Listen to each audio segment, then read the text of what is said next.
"You'll be temporary, then gone," she hissed, like she was delivering a curse instead of a contract. I hadn't even taken my coat off yet. Fluorescent lights buzzed above her cubicle shrine of fake succulents and corporate motivational prints. Progress, not perfection, glared at me from behind her shoulder like a threat. She slid the contract toward me with the kind of smirk you earn from backstabbing 3 assistants and 1 department head. I didn't blink. Just picked up the pen, signed the line marked 90-day contractor, and nodded. Not a single muscle moved in my face.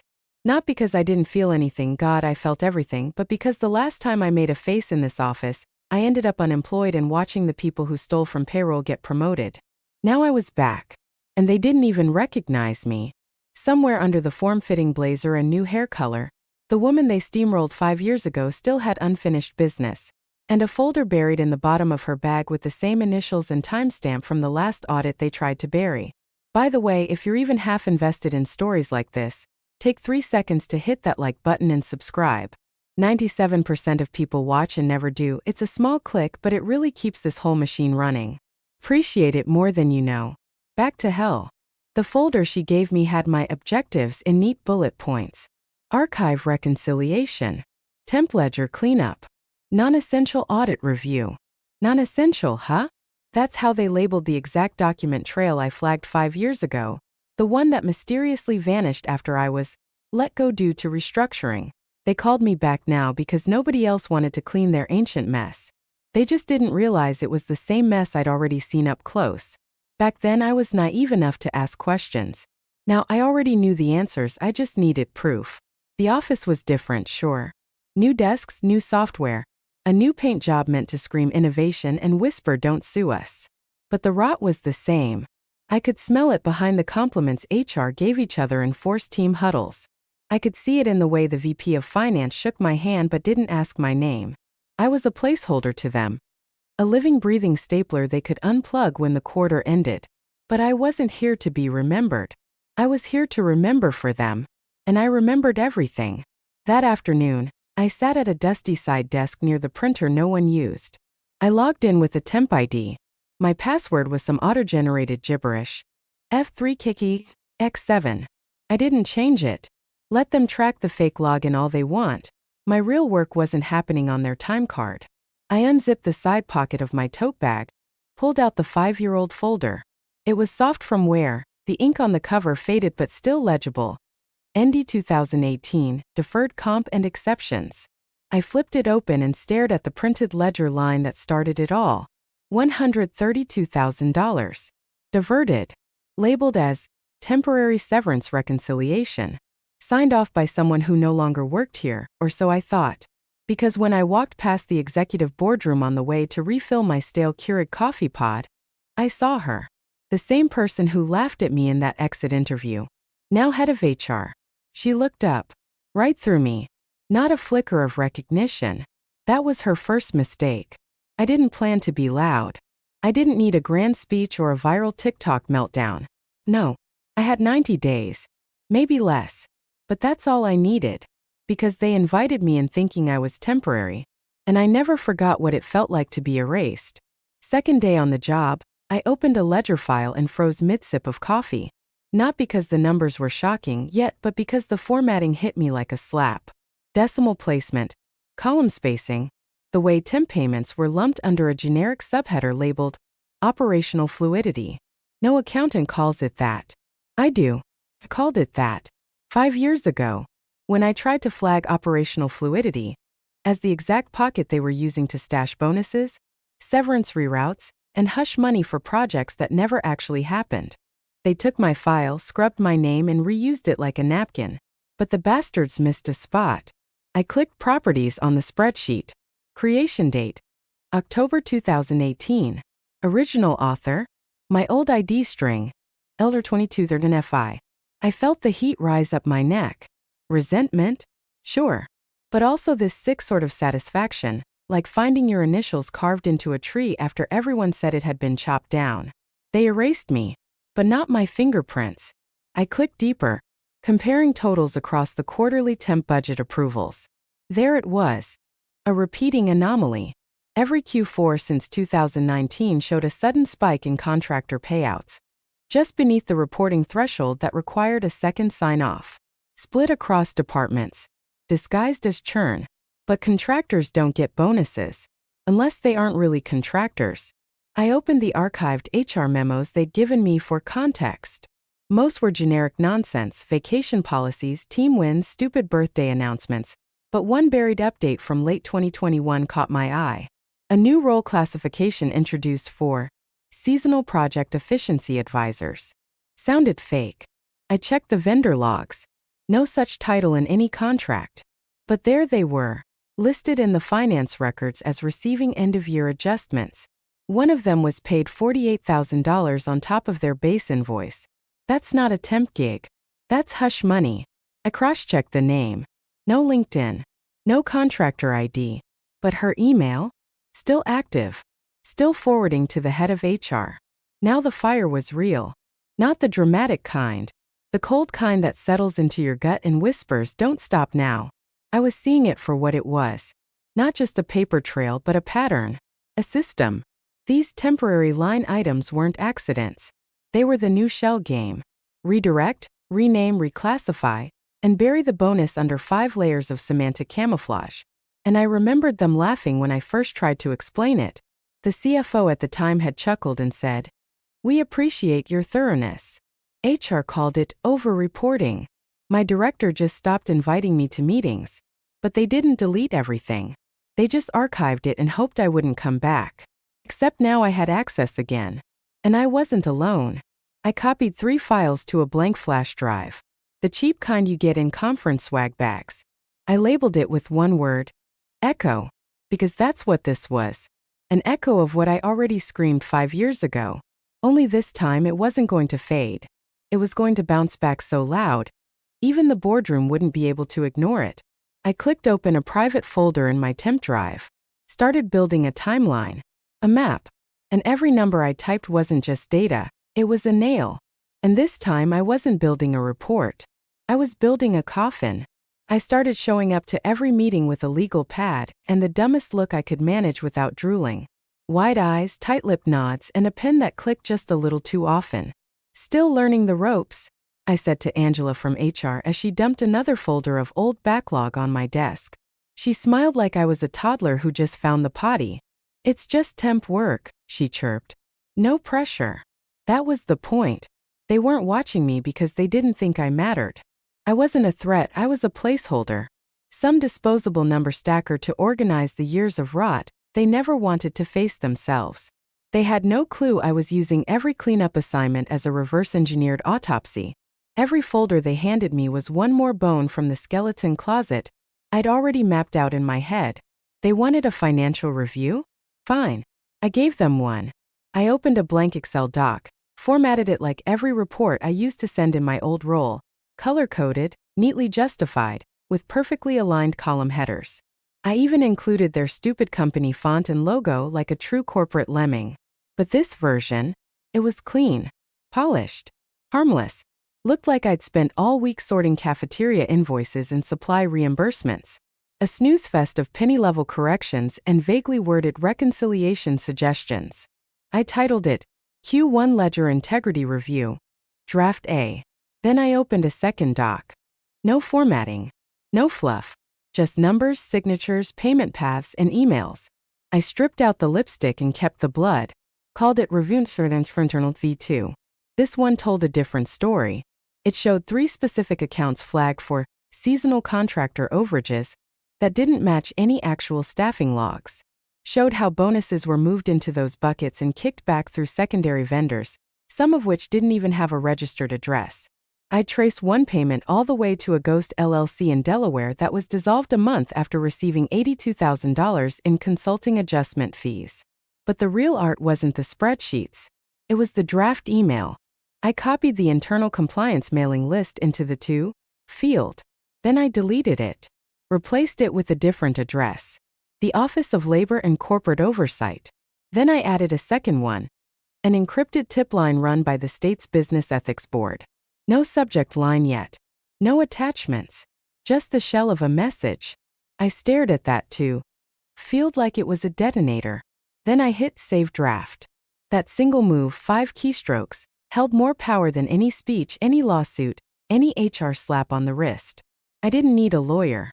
I didn't need a protest sign or a viral TikTok hashtag. I had the facts. Their facts. The ones they thought they buried under turnover and jargon. I clicked back into the first version of the report, the vanilla one. I attached it to a friendly email addressed to Angela.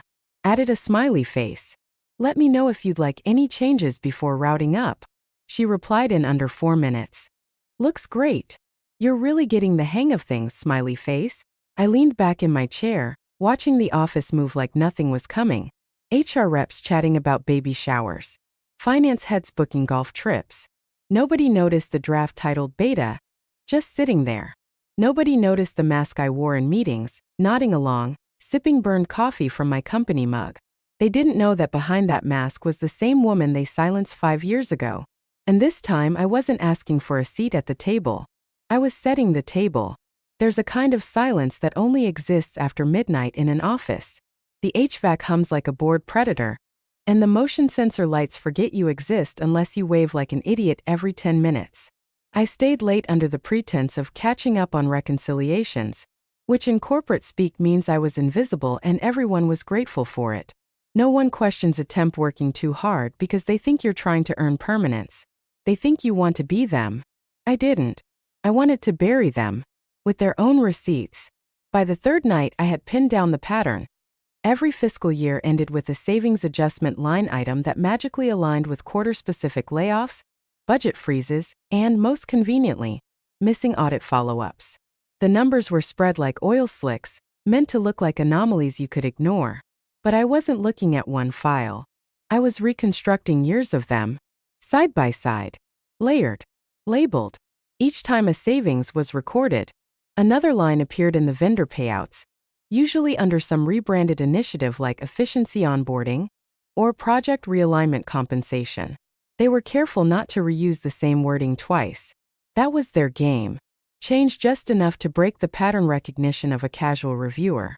But they didn't count on me remembering every single variation I'd already reported once, only to be ignored and discarded. So I built a new timeline. Dates, signatures, vendor IDs, transfer logs. I cross-referenced staff changes and board memos, tracked who was present at what sign-off meetings, who reviewed disbursement schedules, and most importantly, who wasn't there when the numbers went south. Turns out the absences weren't random. 3 people consistently ghosted compliance checks.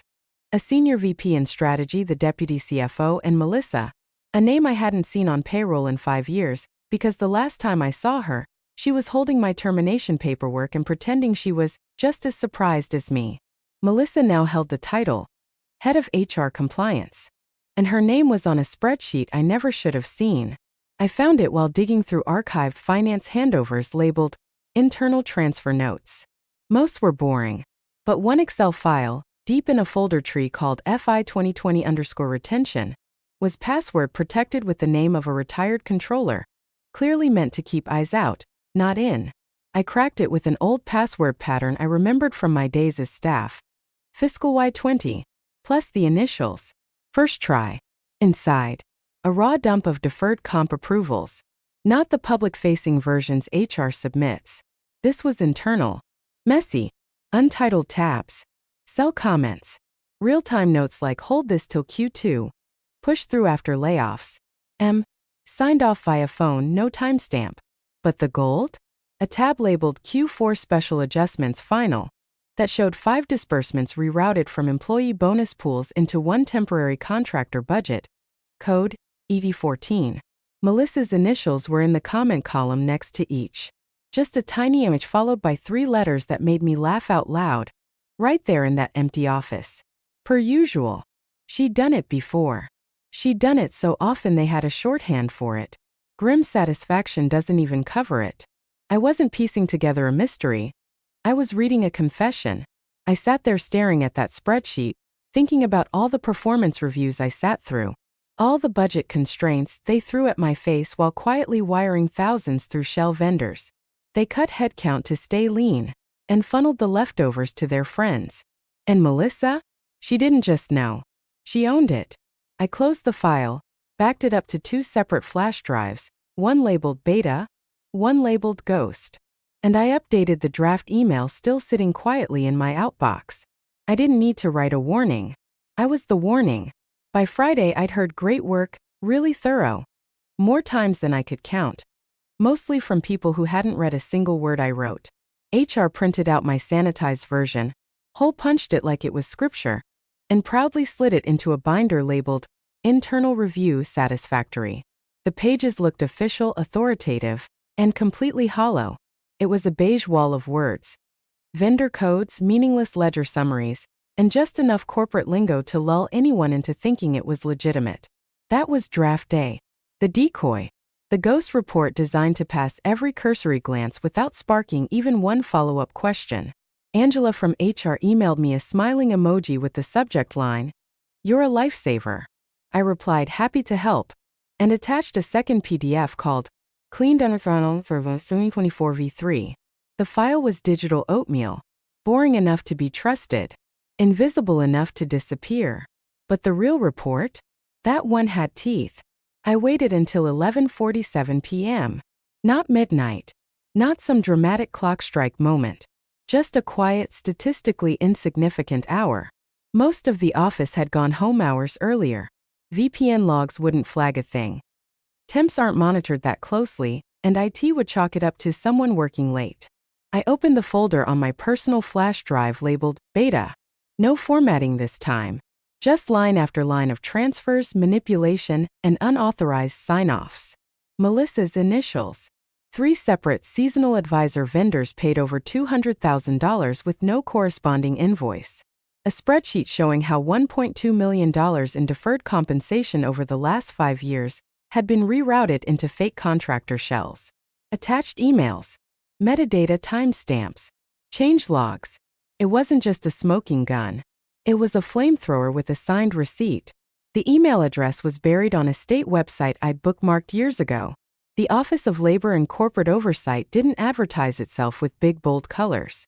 But their reporting portal worked. Clean. Simple. No login required. Just attach the documents, input a summary, and hit send. I kept it surgical. Subject. Suspicious financial reallocation/vendor misclassification evidence. Body. Please find and close supporting documentation related to bonus reallocation through falsified contractor records and HR compliance manipulation. All data extracted from company's internal financial system, timestamped and attributed. This report includes evidence of falsified approvals and rerouted payments in violation of wage reporting compliance. Let me know if additional verification is required. Anonymous. Attachments. Q4_financial_redistribution_report.pdf. Audit_line_evidence.xlxs. Deferred_logs.message. Then I added one more line. BCC. Legal-anon@companycompliance.org. They had a division for whistleblowers, buried behind HR firewalls and NDA clauses. Most employees don't know it exists. But 5 years ago I found it. And this time I wasn't filing a complaint. I was dropping a dossier. I hovered for half a second, not out of hesitation but calculation. I wanted to remember this moment, the stillness before the ignition, the hum of the server, the mouse under my hand glowing faint blue. Everything was quiet. And then I click send. No fanfare. No fireworks. Just the soft whoosh of a digital payload disappearing into cyberspace like a lit match tossed into gasoline. The oversight office wouldn't call. They wouldn't email. But they'd read every page. And once they did, the clock would start ticking in a direction no one in that building expected. I unplugged the flash drive, slid it into my pocket, and powered down the computer like nothing happened. When I walked out of the office, I didn't feel vindicated. I felt ready. Monday morning came in like a fire alarm with no sound. Just frantic movement and the smell of something burning beneath the surface. When I stepped off the elevator, you could taste the panic in the air. The executive suite lights were already on. HR's usually chipper admin was white-knuckling her coffee cup, eyes darting toward the closed boardroom door like she was waiting for it to explode. Nobody said good morning. Nobody made eye contact. It was glorious. By 9:17, 2 senior executives left that room red-faced and whispering, one of them the same VP who told me on my first day that temps shouldn't ask questions. His jaw was tight enough to snap a pin. The other one, Finance's compliance liaison. He looked like someone had just whispered SEC audit into his cereal. Angela didn't make eye contact when she came to find me.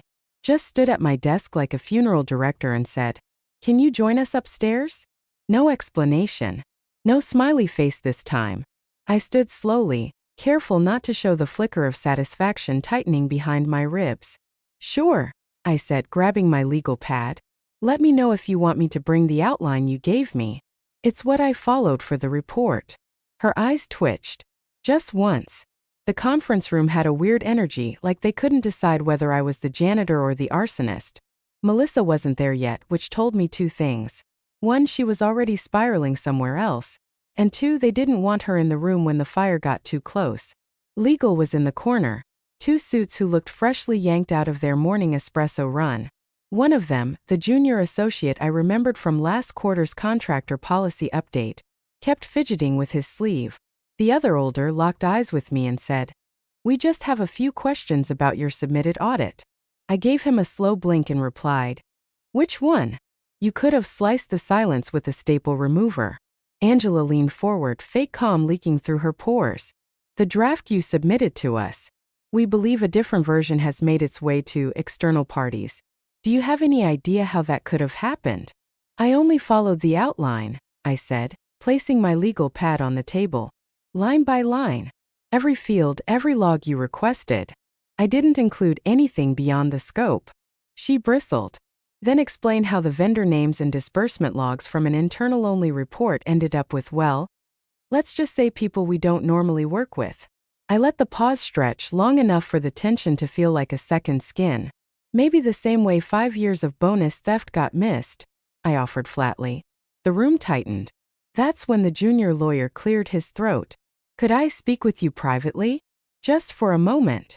Angela's head whipped toward him. "We're all on the same team here." He shook his head. "I think it's better we do this one-on-one." Briefly. I followed him out to the hallway. He looked like he was trying to remember how to breathe. His voice dropped low, barely above a whisper. "Look, off the record, how deep does it go?" I tilted my head. "How deep does what go?" "The report. What you have. Who you sent it to. Are we talking fines? Or are we talking criminal?" I smiled for the first time all morning. "You'll find out when they do." He nodded like a man being handed a countdown. "You should probably get representation," he muttered. I shrugged. "Already have one. 5 years of silence is enough prep for any war." When I returned to the conference room, Angela tried to recover control, thanked me for my time, said they'd circle back once legal clarified a few things. But the way they all avoided my eyes told me what they really saw now. Not a temp. A fuse. Already lit. The calls started before noon. Not emails. Not Slack messages. Real phone calls, like the kind people make when their usual power play stop working and they suddenly remember you're human, or worse, a liability. First it was legal, pretending it was just a courtesy follow-up. Then HR, asking if I'd be open to a brief dialogue. And by 3:30, the COO himself left a voicemail that ended with, "Let's keep this internal if possible. I believe there's still room for negotiation." It was the word negotiation that finally made me smile. Funny how quickly they discover manners when the rug slips out. They asked me to meet in a different conference room this time, one with no windows. No nameplate on the door. Just a quiet hum and a pitcher of water already sweating on the table like it knew what was coming. I walked in without a notepad. No laptop. Just a small black case in my hand. Angela was there again. All faux casual in her soft cardigan and sharpened nails. Across from her sat 2 new lawyers, external counsel this time, the kind that charges by the minute and specializes in reputational containment. And at the head of the table, arms crossed like he thought it made him look less panicked, sat the COO. I hadn't seen him up close since my first week. Back then he didn't even glance at me. Now he wouldn't stop. "Thanks for coming," he started, trying on a warm tone that didn't fit.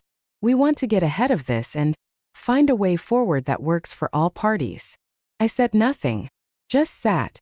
Opened the black case and placed the thumb drive on the table. Untouched. Still sealed in the packaging.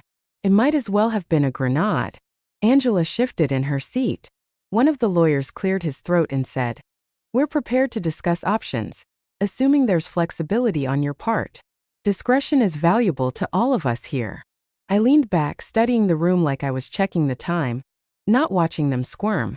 "What options are you imagining?" I asked flatly. The COO jumped in. "Let's talk hypotheticals.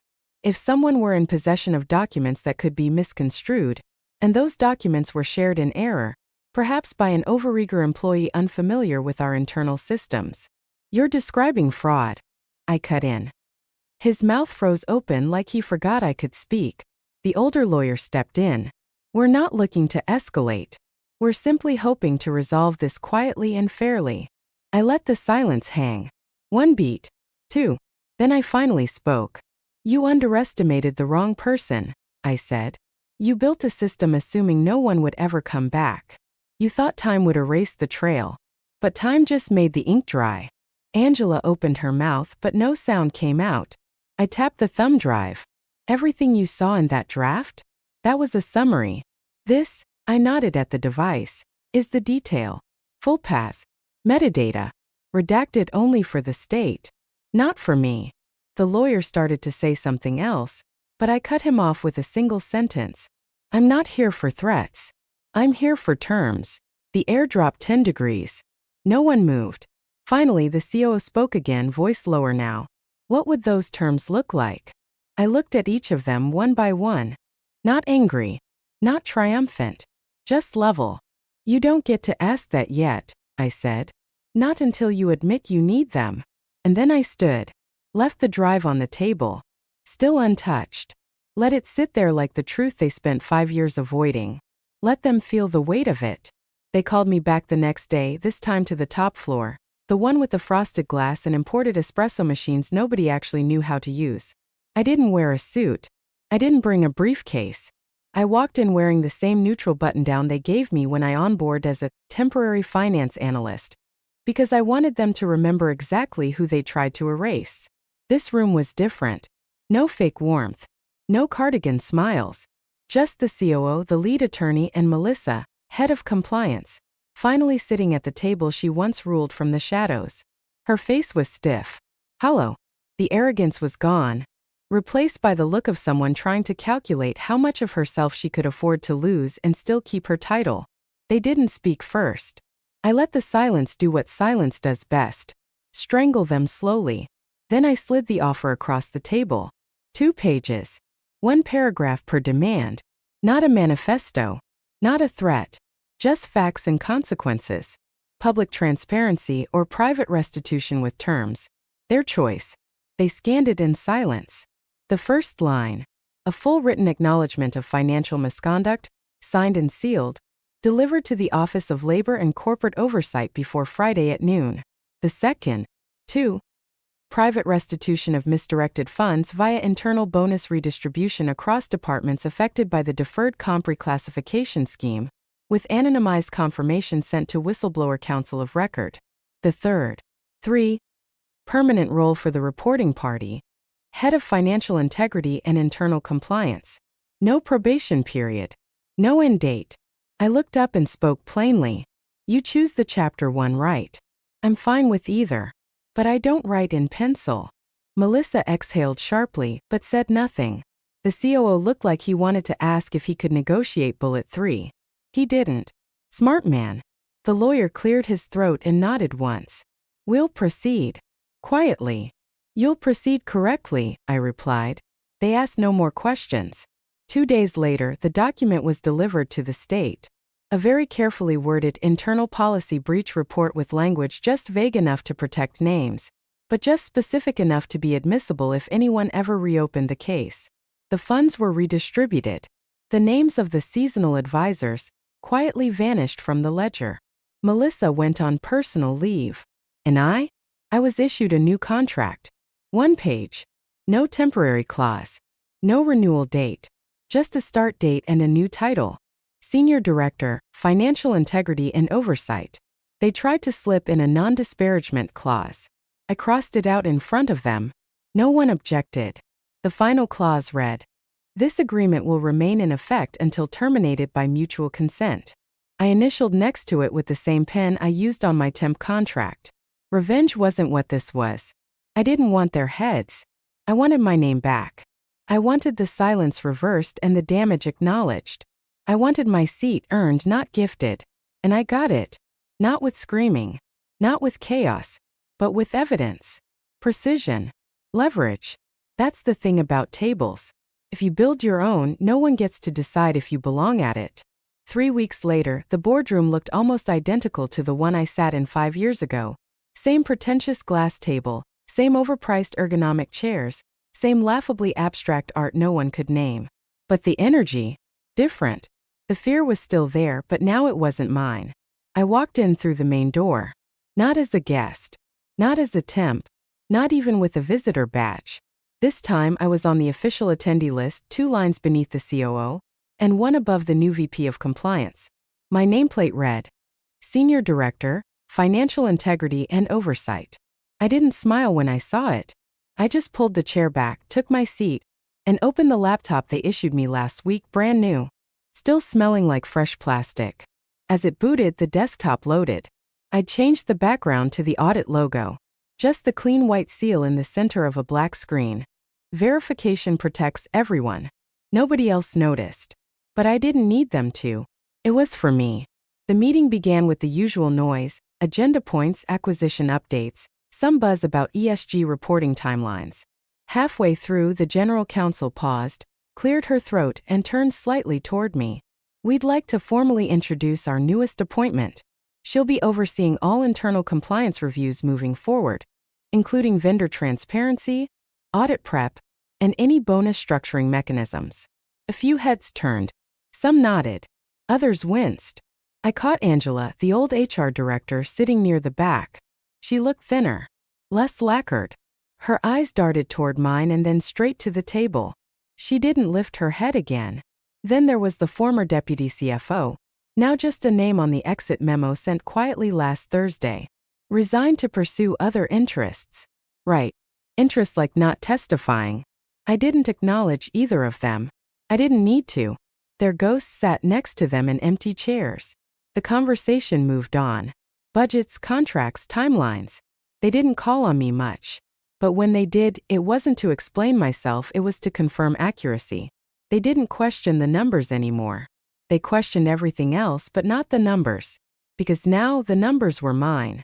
After the meeting, the chairwoman passed by and murmured, "Glad we finally have someone who knows where the bodies are buried." I just nodded. Said nothing. I waited until the room emptied, until the hallway chatter faded, and then I sat alone for a moment, just me and the soft hum of institutional amnesia finally corrected. I stared at the audit seal glowing on my laptop, the one they tried to bury, the one that brought me back. And I whispered, more to myself than anyone else, temporary. A small dry laugh escaped. Only for them.